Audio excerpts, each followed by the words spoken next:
Hello, let's do chapter 2, considering self. This is going to be probably the most personal chapter, so let's get into it. So the self is an evolving composite of self-awareness, self-concept, and self-esteem. So let's go over those three components one by one. Self-awareness. Self-awareness is exactly how it sounds. It's being aware of ourselves. And it's really, really important. So it's being aware of who we are, being aware of, what we need in a relationship. And it's, like I said, it's really important. And I know y'all probably know that. Hopefully you know the importance, but in case you don't, think about in a romantic relationship. If you have needs that aren't being met, if you don't even know what those needs are, how are you going to communicate that to your partner? If you don't even know why you're upset, are you jealous? Are you, So self-awareness is really, really important. It helps us. It's the basis for everything we do, every way that we communicate.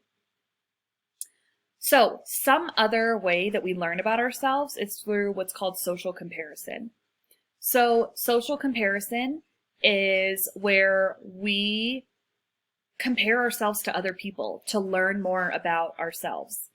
It sounds really like insecure and obsessive a little bit maybe to you, but we all do it.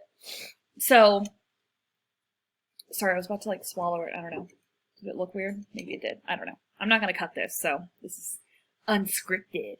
All right. So y'all, we start social comparison at a really, really, really young age. This is going to sound really silly, but this is literally how it works. So maybe when you were in second grade, you did something silly and the whole class laughed. And then your friend also did something silly and no one laughed. That might be how you started to learn that you were funny. Okay? That is how it goes. And we still do this, right? So in your classes, people always, students, I did this in college. I hear people do it in my class when we're face-to-face. People, will sit there before class and be like, oh, hey, what'd you get on the exam?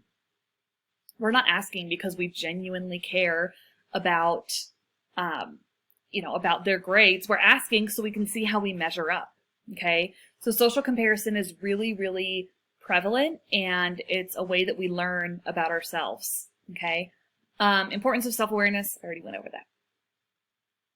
All right, self-concept. What is self-concept? What I want you to do is remember that self-concept is who we are, or who we think we are, okay? Self-concept is who we are, or who we think we are. Self-esteem is how we feel about that. A lot of students get self-concept and self-esteem mixed up. So if you need to write that whole phrase down, I know we're not on self-esteem yet, but if you need to write that whole phrase down, do that. So self-concept is who we think we are. Self-esteem is how we feel about that. So self-concept is comprised of our beliefs, our attitudes, and our values. Okay? Looking glass self is another way that we gain our self-concept. Looking glass self is where we attempt to view ourselves the way that other people view us. Okay? Where we attempt to view ourselves the way that other people view us. So, we do this a lot. This might be a weird example, but maybe if you go on your Instagram or, look at just your photo albums in your phone, or do y'all have photo albums? Do people still, I don't, I never, y'all, I developed pictures for my daughter's first birthday, but other than I can't tell you the last time I got pictures developed or printed them out. Anyway, I digress. What was I even talking about? Oh, looking glass up. Okay. Y'all, sorry.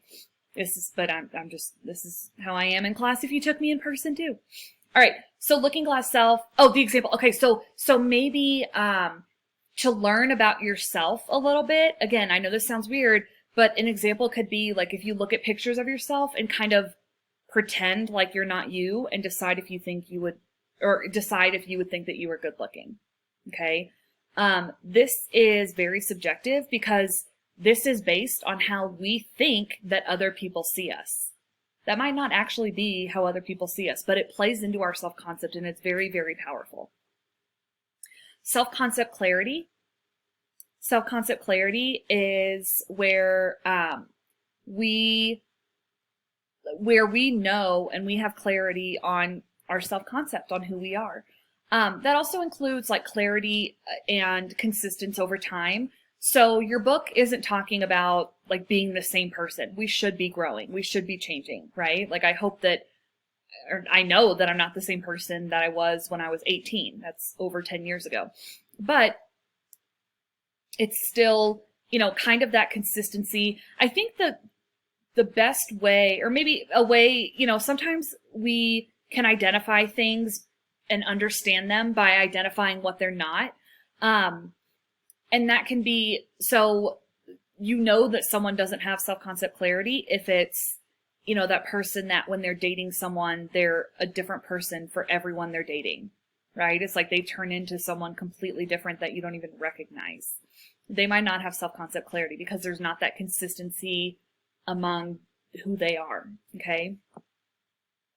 Next is self-fulfilling prophecy. Y'all have maybe heard of this phrase or this concept, sorry. Self-fulfilling prophecy is where we predict something and then we subconsciously act in a way to where we make that happen, okay? The key thing there is subconsciously. We don't realize we're doing it. So maybe before an exam, you go in and you tell the person that sits next to you, like, I'm going to fail. I'm going to fail. And you think that.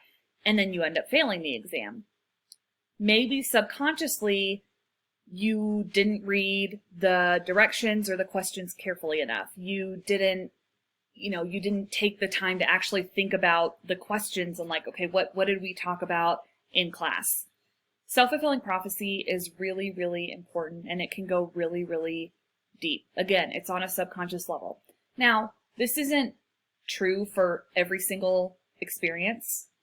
Okay, excuse me. So what I mean by that is like, yes, we can be surprised. We can go in and have, I can't tell you how many Avengers movies, no offense if you're a fan, I know I'm the weird one, but how many like Avenger, I'm just not into the superhero stuff, how many Avenger movies I've gone into watching for like a boyfriend or, you know, my husband when we were dating or whatever. And I'm like, oh my gosh, this is going to suck, but I'm being a good partner. And then I was like, actually, it was good. So no one is saying that we can't be surprised, but self-fulfilling prophecies are very common and we have to be mindful of them. So another example could be, you know, if you go to, maybe your friend is having a get together and a bunch of their coworkers are coming and you're like, I don't know them. It's going to, you know, y'all are all going to be talking about work and and they're like, please just come. Like, please, you know, you're going to love them. They're so cool. I want you to meet my work family. So you're like, fine. So you go and, you know, maybe you had a bad attitude. So sure enough, you had a crappy time, but maybe that's because subconsciously, again, I cannot emphasize this enough, y'all. It's subconsciously. It's not on a level to where we realize we're doing it. Subconsciously, maybe we sat in the corner and had a bad attitude, had, you know, a smug look on our face. So no one would want to talk to us and we didn't look interested. So they were like, I'm not going to bother them. So of course we had a bad night because we kind of brought that on ourselves. We have to be very careful with self-fulfilling prophecy. Okay. Sorry. That video clip, I want you to watch. It is a clip about masculinity in our society. And I won't go too much into it because I want you to watch that. But basically the reason I have that clip there is because it is a huge, toxic masculinity is a huge problem. And we're becoming more aware of it. But part of a man's self-concept is, or what a self-concept is of, you know, what does it mean to be a man? You know, what does that mean? That plays into individual self-concept. It means, usually my male students tell me that it means that they have to be the providers, right? They have to protect everyone. They have to be strong, stuff like that. So it's a really big issue that, again, I think people are more aware of, but a lot of people still don't realize that it's an issue. Okay. All right. This is a self-concept clarity assessment. I'm not going to go through it. If you want to take it just for fun, just to see where your self-concept clarity is, go for it. And it's from your textbook. All right. Self-esteem. This is the third component of the self. So what is self-esteem? Like I said in the last slide, self-concept is who we are. Self-esteem is how we feel about who we are. Self-esteem is incredibly important. Hopefully y'all know this. Hopefully this is a review.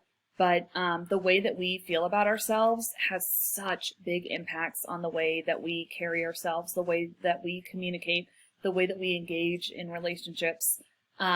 It's incredibly important. It plays into literally everything. I mostly agree with the sentiment of if you don't love yourself, you can't love another person. I've noticed in my life, if I'm having, a rough day, let's be honest, we all have like low self-confident days or weeks or months or years, heaven forbid, whatever. I've started to pick up on, I'm a lot less tolerant of people when I'm feeling low in confidence and low in self-esteem. Not that I'm a bully, but I just don't have I don't have tolerance for people. I get annoyed with them, or I'm like petty and judge them. And I'm like, why? Who cares? Like, why, let them be what they want to be, or do what they want to do. So it's just something to be aware of. Intrapersonal communication, y'all are interpersonal communication. Intrapersonal communication is communication with ourselves. Communication with ourselves. And all of us do this. Whether it is, when you're working out, talking to yourself and counting down, push it, 5, 4, 3 more, you got this, whether it's that, whether it's taking an exam and kind of talking to yourself of like, okay, was it this? And a multiple choice question, was this the one that they said people get confused? Was this the one? I don't know. We all do it. And the things that we tell ourselves are incredibly important. I can't cite research off the top of my head, but there is an immense amount of research that the way we talk to ourselves plays into the way we think about ourselves. It's pretty fascinating, actually. I think we all know how amazing the human brain is, but it's also it's kind of easy to, I don't even want to say manipulate, but it's easy to shape a certain way. I think it was Henry Ford that said, whether you think you can't or think you can't, you're right. That is so true. And we have to be careful about self-sabotage, which is there under intrapersonal, communication, and how we talk to ourselves. Self-sabotage, the way that we talk to ourselves to put ourselves down, to sit there and say, really, you're applying for this? I'm not going to apply for that university. You really think I'm going to get in? We have to be careful about the words that we say to ourselves. The clip down there, obviously I want you to watch it. It is a clip from the Dove Beauty Sketches, and I'm not going to describe it, but the takeaway from it is, I think it's fascinating how the artist never asked the people, he asked them to describe themselves. He never said like, what's your favorite feature, or what's blah, blah, blah. But you hear the way that they feel about themselves being manifesting in the way that they talk about themselves and the way they describe themselves. So even though he was asking a very non-feeling question, again, he just says like, tell me about yourself, tell me about your body, tell me about, that sounds creepy, but when you watch it, you'll know what I mean. And their self-esteem manifests in the way that they describe themselves when he didn't ask about how they felt about it. Okay. All right. We will go to part 2. So click on the video for part 2.